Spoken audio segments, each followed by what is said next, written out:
எல்லாருக்கும் வணக்கம். இப்போ 2026 எலெக்ஷன் முடிஞ்சு டிவிக்கு ஆட்சிக்கு வந்துருச்சு. டிஎம்கே தோத்துருச்சு, ஏடிஎம்கேவும் தோத்துருச்சு. இப்போது நிறைய பேருடைய விமர்சனம் என்னவாக இருக்குது அப்படின்னு பார்த்தா, டிஎம்கே அவ்வளவுதான் அப்படிங்கிற மாதிரி பேசிக்கிட்டே இருக்காங்க. டிஎம்கேவை பற்றி இப்போ தான் இப்படி பேசுகிறாங்களா அப்படின்னு பார்த்தா கிடையாது. எக்கச்சக்கமான தடவை டிஎம்கேவை இதே மாதிரி பேசியிருக்காங்க. டிஎம்கேவும் சரி, கலைஞரையும் சரி. கலைஞரை நிறைய டைம் கொலை முயற்சி எடுத்து நிறைய டைம் அவர் இறந்து போயிட்டார். இறக்குற கண்டிஷனுக்கே போய் திரும்ப திரும்ப திரும்ப திரும்ப அவர் உயிரோடு வந்து இந்த தமிழ்நாட்டுக்கு தொடர்ந்து நல்லது செஞ்சுக்கிட்டே இருந்தார். ஒரு உதாரணத்துக்கு 91 எலெக்ஷனில் 2 சீட்டு தான் ஜெயித்தாங்க. அப்போ டிஎம்கே ஒழிஞ்சிருச்சா? அதே மாதிரி 2001 ரொம்ப கம்மி சீட்டு தான் ஜெயித்தாங்க. டிஎம்கே ஒழிஞ்சிருச்சா?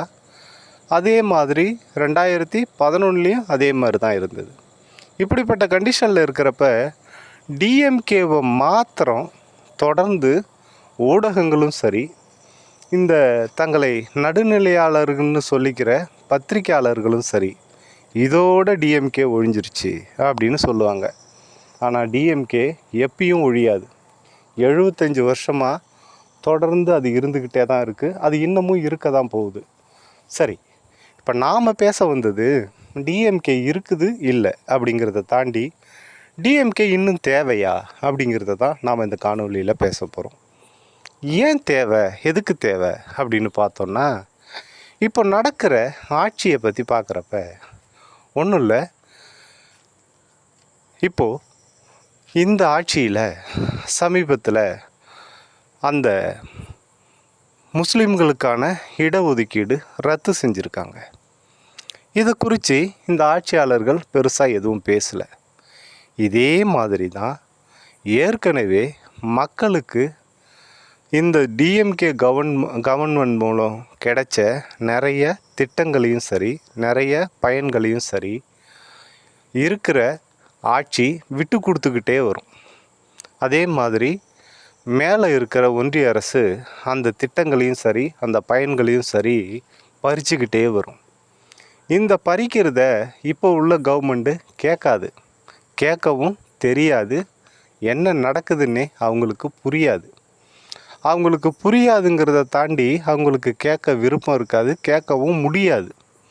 ஆனால் டிஎம்கே அப்படிங்கிற ஒரு கட்சி எல்லா காலத்துலேயும் எல்லா சூழ்நிலையிலையும் எதிர்த்து தான் அந்த கட்சி மேலே வந்திருக்கு.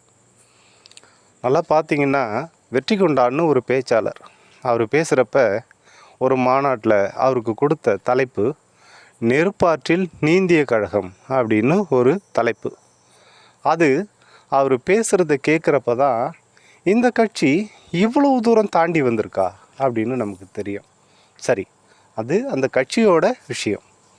ஆனால் இந்த கட்சி இப்போ டிஎம்கேங்கிற கட்சி இப்போ தமிழ்நாட்டுக்கு தேவையா? ஏன் டிவிக்கே நல்லது செய்யாதா? ஏன் ஏடிஎம்கே நல்லது செய்யாதா? ஏன் கூட்டணி கட்சிகள் நல்லது செய்யாதா அப்படின்னு பார்த்தா, என்னை பொறுத்த வரைக்கும் டிஎம்கே கட்சியை தவிர வேறு எந்த கட்சியுமே மக்களுக்கு 100% நன்மையை செய்ய முடியாது. அப்படின்னா டிஎம்கேயில் உள்ளவங்க எல்லாருமே சரியானவங்களா அப்படின்னு பார்த்தா, 100% சரியாக இருக்கிற கவர்மெண்ட்டை உலகத்தில் எங்கேயுமே காட்ட முடியாது.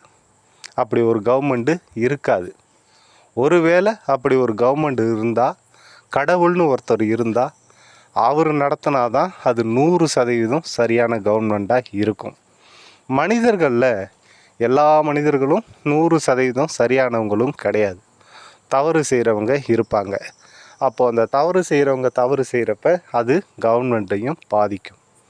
அதனால் இந்த டிஎம்கேங்கிற கட்சி இந்த தமிழ்நாட்டில் கடைசி ஏழை இருக்கிற வரைக்கும், கடைசி சூத்திரம் இருக்கிற வரைக்கும், கடைசி ஒடுக்கப்பட்டவன் இருக்கிற வரைக்கும், கடைசியாக எந்த விதமான நன்மையும் அனுபவிக்காத ஒரு பொதுமக்கள் இருக்கிற வரைக்கும் இந்த டிஎம்கே இந்த தமிழ்நாட்டுக்கு தேவை தான். அதோடைய அந்த பங்களிப்பு நீங்கள் நினைக்கிற மாதிரி ஆளுங்கட்சியாக தான் வரணும் அப்படிங்கிறதெல்லாம் கிடையாது. அது எதிர்கட்சியாக இருந்தாலே பயங்கரமாக தான் இருக்கும். ஏன்னா வழக்கமாக அந்த கட்சிக்காரங்க சொல்கிற பிரகாரம் டிஎம்கேவை ஆளுங்கட்சியாக பார்க்குறத விட எதிர்கட்சியாக பார்க்குறது ரொம்ப கஷ்டம். ஏன்னா அவ்வளோ ஃபோர்ஸாக இருப்பாங்கங்கிறத இப்போ நடக்கிற அந்த சட்டமன்ற தொடரை பார்த்தாலே உங்களுக்கு தெரியும். மக்களுக்கான எல்லா தேவைகளையும் கேட்டு பெறுறதுலேயும் சரி, அதே சந்தர்ப்பத்தில் மாநிலத்துக்கான எல்லா உரிமைகளையும் தக்க வைக்கிறதுலேயும் சரி, மொழி சம்பந்தமான எல்லா அந்த அங்கீகார முயற்சிகள்லேயும் சரி, ஒரே கட்சி தான் எப்பயுமே தெளிவான முடிவுகளையும் அந்த முடிவுகளை சரியான நேரத்துலேயும் சரியான விதத்துலேயும் எடுக்கிற ஒரே கட்சி திமுக தான். இப்படிப்பட்ட திமுக இந்த தமிழ்நாடு எல்லாரும் நல்லா இருக்கிற வரைக்கும் இந்த டிஎம்கே இந்த தமிழ்நாட்டுக்கு தேவை தான்.